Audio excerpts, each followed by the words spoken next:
अस्सलाम वालेकुम नाज़रीन, मैं अब्दुल्ला। 7H न्यूज़ में आपका इस्तकबाल है। शमशाबाद एयरपोर्ट पर south zone task force team ने 14 लोगों को गिरफ्तार कर लिया है जो अपने साथ 2 किलो सोना लेकर आ रहे थे, जिसकी मालियत 2 करोड़ बताई गई है।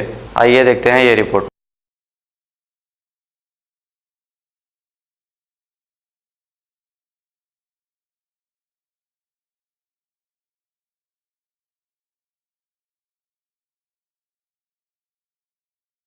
गाजी kidney centre and multi speciality hospital गुर्दे और बवासीर के इलाज का 40 साल मशहूर हॉस्पिटल, जहां हजारों पेशेंट्स क्योर हो चुके हैं। Doctor Hussaini international national award winner और दूसरे डॉक्टर्स और लेडी डॉक्टर्स की जेर खिदमत गुर्दे के तमाम अमराज का मुकम्मल ट्रीटमेंट किया जा रहा है। गुर्दे फेल हो चुके हों, डायलिसिस करवा रही हूँ, याद रखिए डायलिसिस कोई इलाज नहीं, इससे 1% भी गुर्दे रिकवर नहीं होते। हाँ, डायलिसिस टेम्पररी रिलीफ दे सकता है, लेकिन हमारे ट्रीटमेंट से गुर्दे फिर से फंक्शन में आ सकते हैं। गुर्दे श्रिंक हो गए हों या सिस्ट हो, गुर्दे की पथरी हो, कैसी भी गुर्दे की तकलीफ हो या पाइल्स यानी बवासीर, चाहे ब्लीडिंग हो या कोम, बगैर ऑपरेशन मुकम्मल क्योर ट्रीटमेंट का एक ही centre Ghazi kidney centre, DLRL main road opposite Vikas high school, Chandrayan Gutta, Hyderabad. Cell 9966930824 या 9391326261।